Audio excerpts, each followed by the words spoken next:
kantor Polda Jawa Tengah dan kantor Bank Indonesia perwakilan Jawa Tengah. Pemuda Central Business District atau PCBD merupakan segmen kawasan bisnis terpadu Golden Triangle yang terletak di kawasan Tugu Muda dan Jalan Pemuda. Di wilayah Semarang Pusat, PCBD merupakan titik terbarat kawasan Golden Triangle. PCBD mencakup Jalan Pemuda, Jalan Imam Bonjol, Jalan Pandanaran, dan Jalan MGR Sugija Pranata. Terdapat bangunan ikonik kota Semarang termasuk dalam PCBD yaitu Tugu Muda dan Lawang Sewu Heritage Complex. Bangunan-bangunan tinggi juga hadir di kawasan PCBD antara lain Semarang Tourist Center, Pandanaran Building, Danamon Tower, Wisma BII Bank, Menara Juang 45, Wisma Sukovindo atau VWD Endrana Reksa, DP Mall, Smart Friend Gallery, Bank Panin Plaza, Menara Suara Merdeka, Premier Inn Hotel Office Tower, The Pinnacle Apartment Tower, Menara Bank Mega, Manulife Building, An Square, Geraha BRI, House of Indonesia Stock Exchange, Pandanaran atau Bursa Efek Indonesia Semarang, The Avan Hotel, Geraha Bina Arta, Bank Jateng Headquarter, Amaris Hotel, Gramedia Plaza, Pemuda, Paragon City Mall, Crown Plaza Hotel, Accor Honor Hotel, West Hotel, Citra Dream Hotel, Accor Iblis Budget Hotel, Pop Hotel, Menara Bank Mandiri, Wisma BCA, Marquez de la Fayette, Pollux Sri Ratu Plaza. Gajah Mada Golden Triangle merupakan segmen kawasan bisnis terpadu Golden Triangle yang terletak di wilayah Semarang Pusat. GGT merupakan sub CBD Golden Triangle yang berkonsentrasi di wilayah utara. GGT ini mencakup Jalan Gajah Madan, Jalan Depok, Jalan MH Tamrin, dan Jalan Pemuda. Di dalam GGT terdapat kawasan budaya Tionghoa atau pecinan Semarang Cina atau Heritage Complex dan kawasan cagar budaya Pasar Johang Semarang.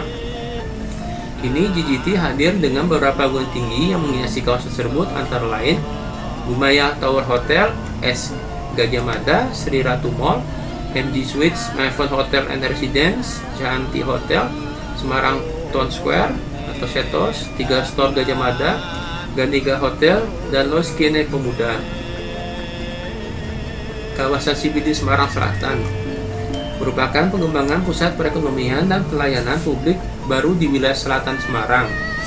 Pemusatan perekonomian baru ini bertujuan untuk mengatasi kejenuhan kegiatan perekonomian di pusat kota.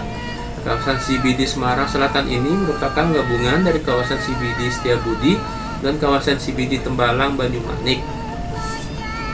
Kawasan CBD Semarang Selatan sangat potensial dan kondusif untuk mengembangkan bisnis dan minat investasi, dikarenakan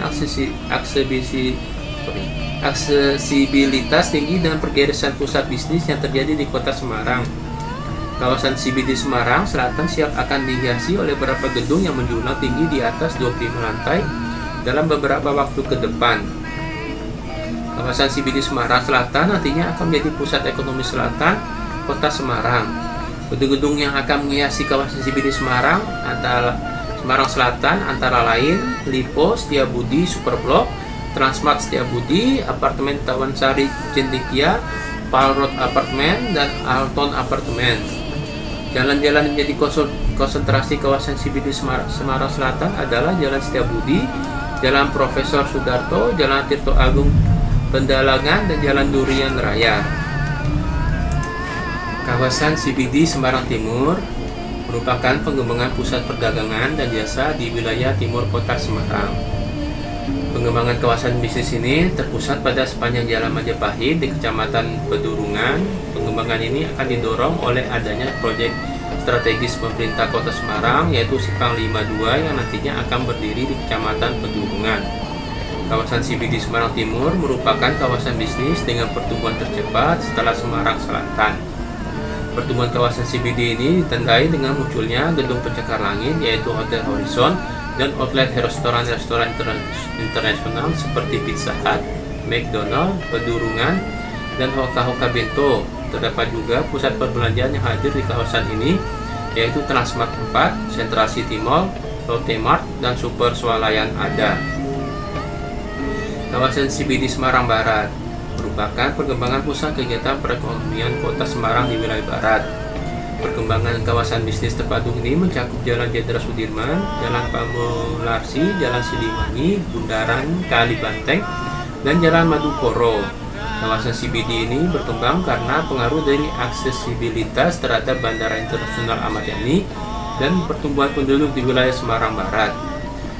Kawasan CBD Semarang Barat merupakan salah satu CBD yang tidak memiliki gedung pencakar langit sebagai penunjang aktivitas perekonomian di kawasan tersebut, dikarenakan adanya peraturan KKOP Otoritas Bandara Internasional Ahmad Yani terhadap ketinggian pembangunan. Peraturan KKOP ini menyangkut keselamatan lalu lintas udara di Kota Semarang. Terdapat pusat perbelanjaan dan perkantoran yang hadir di kawasan CBD Semarang Barat, antara lain Giant Supermarket, Superindo Supermarket, Semarang Grand City Mall, dan kompleks perkantoran Madukoro. Per Juni 2018, Jalan Madukoro merupakan akses utama menuju Bandara Internasional Ahmad Yani dari pusat kota. Kecamatan Kota Semarang memiliki 16 kecamatan dan 177 kelurahan pada tahun 2017. Jumlah penduduknya diperkirakan sebesar 1.653.035 jiwa dan luas wilayah 373,78 km persegi dengan kepadatan 4.422 jiwa per kilometer persegi. Penduduk Semarang umumnya adalah suku Jawa dan merupakan bahasa Jawa sebagai bahasa sehari-hari. Namun ada pula beberapa suku dan etnis yang juga mendiami Kota Semarang seperti Arab, Tionghoa, dan Melayu. Semarang memiliki komunitas Tionghoa yang besar seperti di daerah lainnya di Jawa, terutama di Jawa Tengah. Mereka sudah berbaur erat dengan penduduk setempat dan menggunakan bahasa Jawa dalam berkomunikasi sejak ratusan tahun silam. Agama yang dianut adalah Islam 87,4%, Kristen Protestan 6,86%, Kristen Katolik 5,02%, Buddha 0,6%, Hindu 0,07%, aliran kepercayaan 0,015%, dan Konghucu 0,009%. Menurut BP Semarang, komposisi penduduk adalah suku Jawa 93%, Tionghoa 4%, dan suku lainnya 3%. APBD, Anggaran Pendapatan dan Belanja Daerah atau yang disebut APBD adalah rencana keuangan tahunan pemerintahan daerah yang disetujui Dewan Perwakilan Rakyat Daerah. APBD merupakan salah satu instrumen kebijakan yang digunakan pemerintah daerah sebagai alat untuk membiayai pelaksanaan pemerintahan, pelayanan publik, dan meningkatkan kesejahteraan masyarakat di daerah. Secara umum, APBD terbagi dari 3 akun besar, yaitu akun pendapatan, akun belanja, dan akun pembiayaan.